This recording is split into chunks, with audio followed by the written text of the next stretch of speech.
In this broadcast, we're going to be discussing the identity as well as the religion that is behind beast number 1 and 2 seen in Revelation chapter 13. Now, I'm going to give a word of warning. Some of the images you're going to see on this show are going to be rather disturbing. I don't mean graphic, but I mean disturbing to some viewers. My name's Steve Cochran, and this is End Time Insights.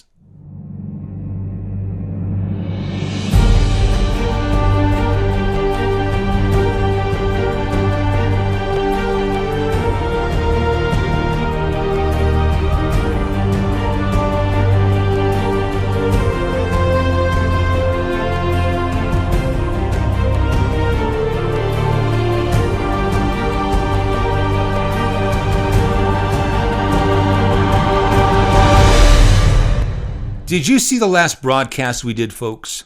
There was some amazing takeaways in that broadcast, that teaching, that I will not reiterate this time. I won't go back over it. I don't have time. I only got about 25 minutes with you guys anyway today. I implore you, because what was learned in the last show affects this show and is applicable. Please go to CochranMinistries.com at the upper right-hand corner of the screen. Click on Shows. Go to show number 25, I believe it is. And there was a takeaway that was very powerful, without reteaching it, which I won't. But the takeaway was this. We learned that the sum total of Daniel chapter 7's 4 beasts are simply Revelation chapter 13's first beast. The total sum of Revelation chapter 13's first beast are the 4 beasts seen in Daniel chapter 7. Got that? In fact, we learned that was what is seen in the 4 beasts in Daniel chapter 7 occur over a 42-month window as seen in Revelation chapter 13's 5th verse. But the biggest takeaway was that the 7 heads of the 4 beasts seen in Daniel chapter 7 are the same 7 heads seen in Revelation chapter 13's first beast. It was an amazing takeaway. Now, I don't have time to get back into that, but it's applicable to today. What I want you to understand are a few things, folks. In fact, I had one person after last week's show attempt to try to explain to me the meaning of heads. Folks, listen to me on this. We have the assurance that the meaning of whatever prophetic symbol we're looking at, and beasts in this case, which we're going to be discussing today, it's simply symbolism, folks. They represent nations. These beasts represent empires. In fact, when you look at a beast, when you see what type of beast it is or what kind of beast it is, like a lion or bear, or that beast symbolizes likely very much the nation it represents, its symbol. Do you got that? So when you're looking at a beast and you're looking at these creatures, you're looking at symbolism. That's all it is, folks. But you get this assurance, and it is this. When you're looking, say, at a horn in Revelation, if you find a horn in Daniel, the meaning isn't going to change. That would actually be confusing, and God is not the author of confusion. You can see this truth, folks. Again, we're talking beasts. Revelation tells us what the meaning of a horn is. It gives us the interpretation. It's a king. You know that. Without even having to guess, if Daniel didn't even tell us, didn't even say what the meaning of a horn was, I got the meaning in Revelation. Do you understand? I already understand what the meaning is. It's not going to change from book to book. And if somebody wants to say, well, a horn's a king in Revelation, but it may not be a king, a horn may not be a king in another book, I'm not even going to waste my time. That's not even an argument I'm going to spend any time wasting my breath with. You will find out meanings are consistent. So, as one person was trying to tell me the meaning of a head, yes, Revelation chapter 17, verse 9 gives us the meaning of a head, folks. And I want you to understand this. This is key. If a head is a mountain, and that's what we're told in verse 9, that the 7 heads are 7 mountains upon which the woman sits, 7 heads are 7 mountains, we can understand if there's a head on a beast. Revelation tells us it's a mountain. We see 7 heads over in Daniel, don't we, as well?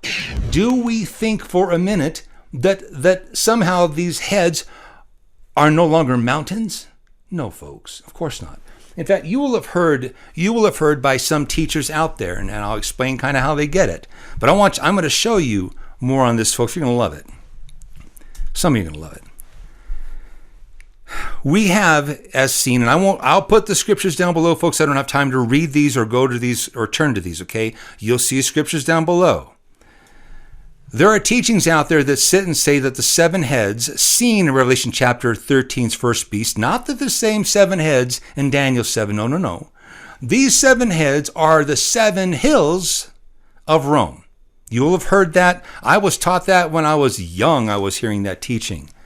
And what they'll do, because looking at Revelation, they'll sit and say, well, the woman which sits on top of the beast has the 7 heads. You got the woman, which is a city, and they say that is the Vatican. And we get this. We assume that the Vatican is Catholicism. This is what the religion is behind the beasts that I'm still going to get to, folks. We understand that the beasts are religious based on Revelation chapter 13, verse 12, I believe it is, that you'll find that the second beast is promoting worship of the first. Now, if you're talking worship, you're talking religion, aren't you? So obviously there is a religion behind these beasts too that we'll discuss. But my point is they'll say that the woman which sits on top of the beast, and as we understand, she reigns over the kings of the earth, they'll say, as if the Vatican is the woman, sitting on the beast, the 7 heads being 7 hills of Rome. I hope you've heard this. I don't have time to dive too much in this, but that's what they say. Now, there's numerous problems with this, folks, as if the Vatican reigns over the kings of the earth, as we're told in Revelation chapter 17. Listen to some of these things first off, folks. First, if a head is a mountain according to the translation given in verse 9, chapter 17, Revelation, a head's a mountain. Why are we saying these mountains are not mountains, but they're hills? They're the 7 hills of Rome. As if God can't figure out the difference between a mountain or a hill. I mean, talk to me, Lord. Just ask me. Obviously, God knows the difference between a mountain and a hill. Now, it's kind of in-your-face contradictions that I kind of have a problem with, but let's continue on looking at this. You've got, if you take a look at the other scriptures, folks, first off, understand the meaning. This woman sits on top of the beast. She has the reins. That's why it says she reigns over the kings of the earth. These 7 mountains, she's reigning over. She controls. And if you look at what the beast, which supposedly, that's what they're saying, the Vatican sitting in the Rome. Folks, the beast, according to Scripture, hates the woman. Right? The beast hates the woman. In fact, is going to burn her with fire and eat her flesh. Folks, to sit and say they're one and the same, that's kind of like me saying I'm going to burn my house down and I'm going to eat up my family. Talk about a contradiction. What are we doing saying that the beast is the 7 hills of Rome and she's going to burn herself up?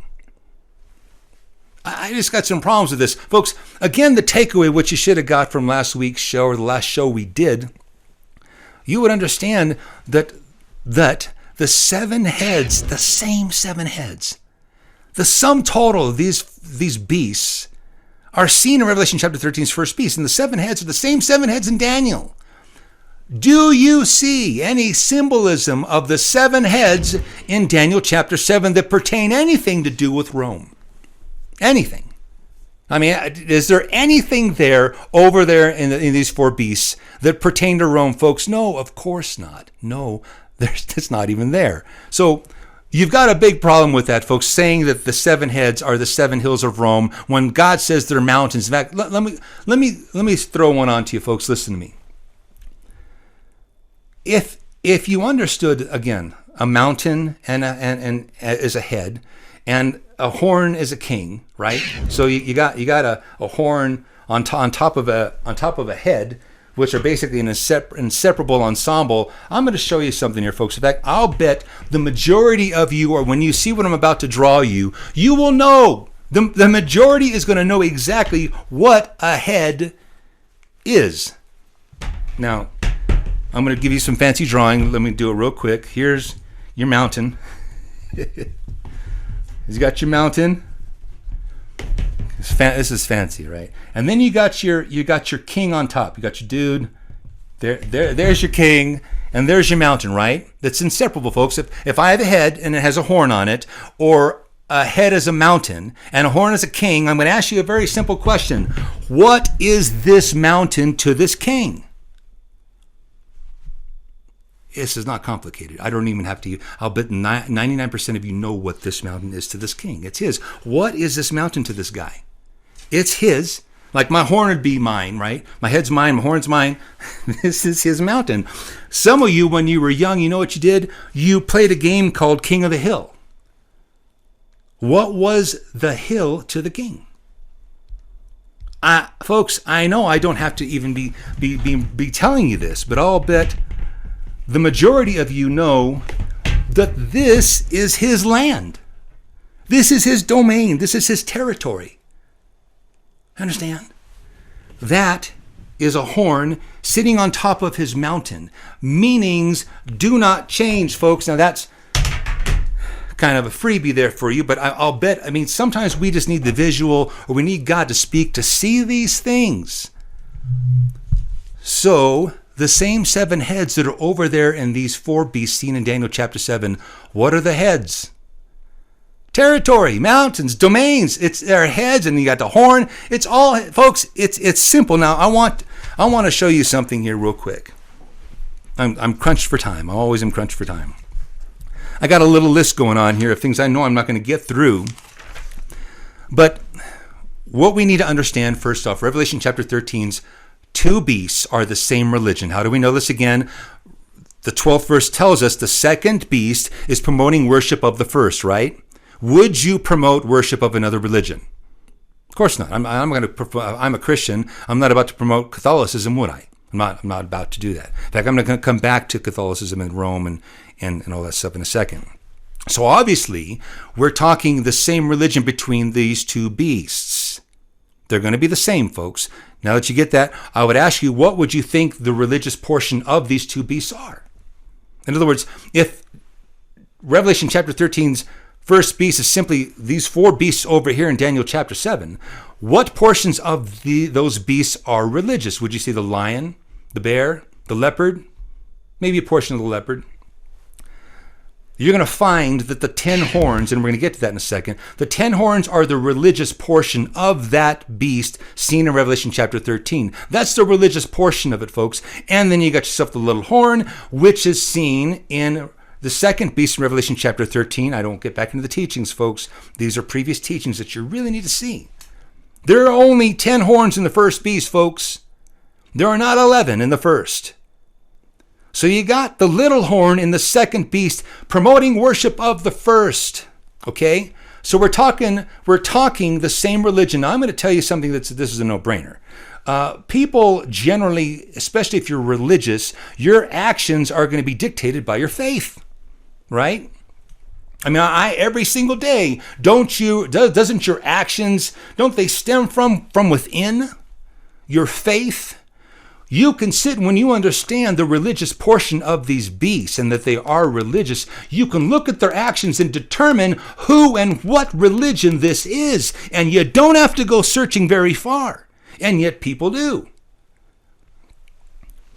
All you need to do is look at Revelation and look at Daniel, and you can see the actions of the beast, folks. And let me tell you, start at Revelation chapter 12. You get to see a dragon, which has the 10 horns and 7 heads there. This is the same beast of the first beast. You'll note it goes after the woman, and generally everybody concedes that the woman is Israel. And then when he doesn't get Israel, the very last verse, he goes after the remnant of her seed and those that have the testimony of Jesus Christ. He goes from, this dragon goes from trying to get Jews and goes after Christians. I ask you, of what religion is there out there that hates both Jew and Christians, folks? Now you can look at the little horn. In fact, I got some things I won't have time to turn to these scriptures. I just don't have time. This almost should be a 2-parter.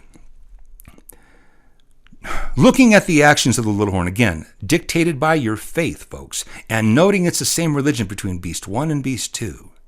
Daniel chapter 7, the little horn, verse 21, and the same horn made war with the saints and prevailed against them. Verse 25, this little horn shall wear out the saints of the Most High. chapter 8, verse 24, which is a whole lot more than these. He shall destroy the mighty and the holy people, folks. This is the saints. This is Christians being destroyed. I ask you, why are they being destroyed? Do you know of a religion that's out there that wants to kill, literally genocide, to the Christendom? Do you? The same little horn wants to tear down the sanctuary, their sanctuary. Daniel chapter 8, verse 11, verse 13. He pollutes the sanctuary, Daniel chapter 11, verse 31. Folks, I'm going to tell you something real quick. Sanctuary and church and temple are all interchangeable. Do you know that? Sanctuary, church, same thing. I got a sanctuary down the street. It's all interchangeable. I don't have time to get into this, but I'm going to tell you real quickly that the little horn is out to destroy the church, genocide, literally saints, and their sanctuary. And I'll tell you something, that when I wrote this back in 2011, 2012, folks, I wrote this, and I was writing things about Islam that I didn't understand. The only I had anything to look back was back at 9/11. And I was writing in 2011 and 12, I was coming up with these things that had to do with the abomination of desolation. God was speaking to me, and I didn't want to even write it as I wrote in the book. I said, how am I going to say this? This doesn't make any sense. And then in 2014, we had come on the scene Islam in the form of ISIS that wanted to form a caliphate. And you know what they did? It just seemed to just go by on the news. Nobody really covered this stuff. They were actually doing even what Daniel chapter 8 talks about, a cleansing. But obviously their goal is, like I said, a religious cleansing to get rid of all, not only Christians, but anything, like you mentioned, having to do with Christianity, whether it's the churches, the crosses, and they want to make it sort of one big Saudi Arabia. And that's not only a negative thing for the Christians there, but that's a very bad thing for the world in general. And they're talking about doing it not just in the Middle East. Am I correct about that? Well, I think it would be naive to assume that they would stop with just Iraq and Syria and some of these other countries. I'm sure there's a bigger plan there. And if we think that they would stop at that point, like I said, I think we'd be very naive. You'll hear numerous people out there attempt to explain what the cleansing really is mentioned in Daniel chapter 8. Folks, it's right in front of us, or has been right in front of us. In fact, if you watched what was going on the news, you got to see actually Islam, ISIS tearing down churches, converting some into mosques, attempting to eradicate Christianity from the planet. Terrorists in Iraq telling Christians that they should convert or die.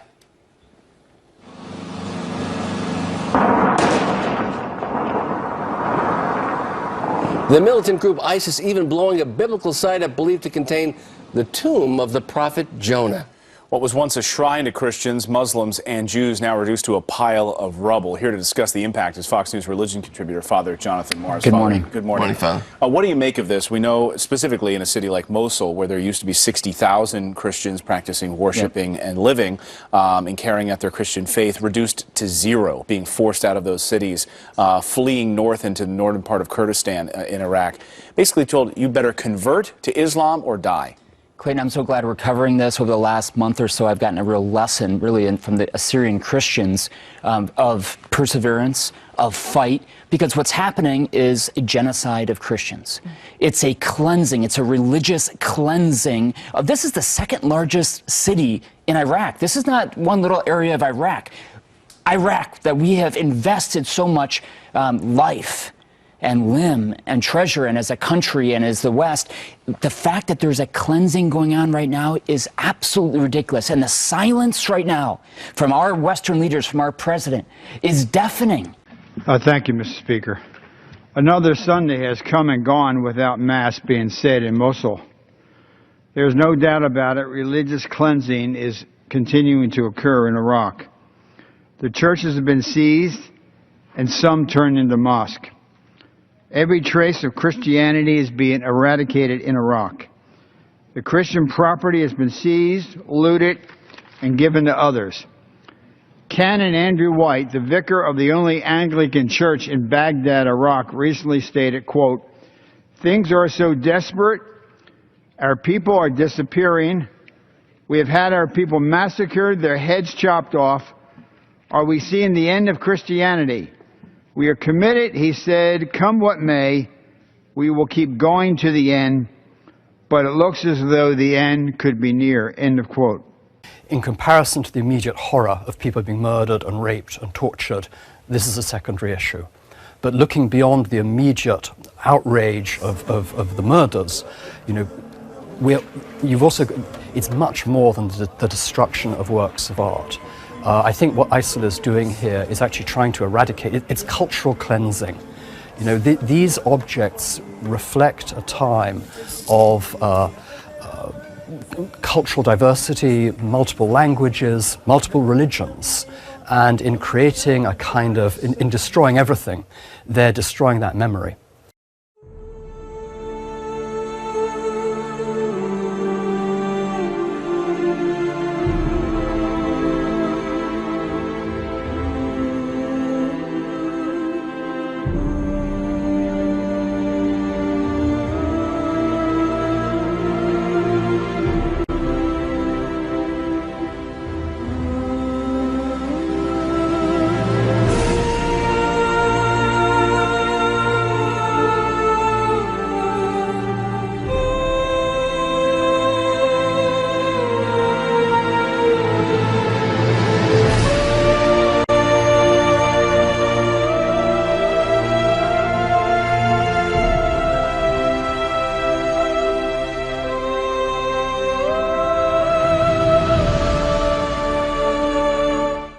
Terrorism is, folks? Not the dictionary definition, not our idea of terrorism. Well, we see what terrorism looks like. But to the Muslim that enacts terrorism, that we classify as terrorism, do you know what it is to Islam, folks? It's them acting out their core belief, and that is, according to their Quran, when chaos reaches a peak and the death of the infidel is at a high, their prophet, their so-called prophet Muhammad's going to come back and the end of the world will occur. That is the definition to a Muslim of what they're doing. They're enacting their belief. And if you look at 2 Thessalonians chapter 2, verses 7 and 8, I don't have time to read these, folks, but you'll hear that the Antichrist's nickname is the Lawless One, folks. He's the Lawless One. In fact, you may say, well, we're already seeing lawlessness. Yes, we are. Jesus said that would happen. Because lawlessness will abound, the love of many shall wax cold. But folks, this Antichrist, this lawless one, a part of the second beast, this is a religion, folks. We're looking at a religion that does all of this. According to Daniel 7:25, he's going to think to change the times and the laws. Now, listen to me, folks. Islam, Muslims are perfectly, in fact, they don't even like the modern age. They don't like the times we're in, the modern era that you and I enjoy. No, they like a third world nation kind of atmosphere. And the laws, folks, what is their law? Sharia. This little one's going to think to change the times and the laws, the modern age that we live in, because we're going into the dark ages, folks, and war hits. You're not going to have a grid. And the law being Sharia. In fact, in the United States, there's already no-go zones, folks, where it's governed by Muslims and Islam, and the police can't even enter there because Sharia law is the governance of it. Did you know that? Hannity on Fox News did a good piece on it one time. According to Daniel, I believe, 11:37, you'll find that the little horn, neither shall he regard the God of his fathers. Now, folks, I've contended to say for forever, yet other people will tell you that the little horn's coming out of the Middle East. If you're going to understand the little horn is Islamic, what's the Middle East filled with? What religion is it? Islam. So it doesn't make any sense. Neither shall he regard the God of his fathers. And in verse 38 too, if he comes out of the United States and he's Islamic, he will not be regarding the God of his fathers, will he? No, he will not be regarding the God at all. In fact, what is our founding fathers' religion? Christianity and Jesus Christ. Now, we can learn more simply by looking at Daniel 11:33. Here's how the martyrdom happens, folks. We can learn how they die and why they die. Daniel 11:33, they, speaking of the saints, shall fall by the sword, by flame, and by captivity, and by spoil many days. What is the sword, folks? Do you know what the sword is? We can see it in Revelation chapter 20, verse 4. These were beheaded for the witness of Jesus and the word of God. There's your why. And there's the sword, both in the same verse. Revelation 6:9 will tell you they were slain for the word of God and the testimony which they held. Why do we have this beast hating Jew and Christianity? By flame. So by sword, by flame, this is not a forest fire. This is not a burning house. This is by burning alive, folks. They're going to fall by captivity. Do you know of a religion that would take people in? When ISIS was out there and they were killing people over there in the Middle East, you know what they were doing? If they liked the women and the kids, they would take them in as slaves. There's your captivity. And the spoil, I'm going to show you a news report that you didn't get to see here in the United States, a news report where they're taking the Christian spoil. Warning of the possibility of mass cleansing of Christians in Iraq. In Mosul, Christians are being threatened with death if they don't convert to Islam. Nearly everyone in this traffic jam is a Christian. ISIS militants had given them 24 hours to leave Mosul or convert to Islam, pay a tax or face death.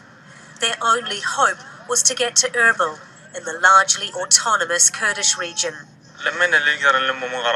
We had to go through an area where they'd set up a checkpoint. They asked us to get out of the car. We got out, they took our things and our bags, our money, everything we had on us. ISIS has confiscated and painted the letter N in red on Christian homes. It stands for Nasrani, the Arabic word for Christian. The writing in black reads property of the Islamic State. This week, Iraqi Christians used the symbol to highlight their cause as they marched to the United Nations office in Erbil. We are the people of peace, and we are the original inhabitants of this nation. We lived in peace for years with Muslims without problems. Yes to peace, no to terrorism. Did you see the symbol Christians were using? Did you also note the symbol that the Islamic State, ISIS, was using? So Christians had their symbol, Islam had its. And if you've ever paid attention to the news, you'll have noted that ISIS wore their symbol in the form of a bandana on their right wrist or on their forehead. The Greek meaning for the word mark is badge of servitude, folks. Badge, it doesn't have anything to do with implant. And does it ever sound funny to you? We're going to put a microchip in our forehead and we're going to go to the store and go like this with our forehead. It means badge of servitude, folks. I always thought it was also weird that one day I'm going to see Catholicisms tell me they're going to come up to me one day and they're going to say, you better convert or die. They've never done that. They don't act like that. John 16:2, they shall put you out of the synagogues, yea, the time cometh that whosoever killeth you will thinketh he doeth God service. Is this not Islam? Did not ISIS throw Christians out of the churches, destroy the churches, converted some to mosques, and when they would kill, they wouldn't do it in the name of Allah? I wrote about this in 2011, 2012 when God was telling me to, and I thought it was out of my mind. There was no ISIS. You're going to want to get the graph. I got more to tell you in the next episode. Look for more to come. Until next time, take care and God bless.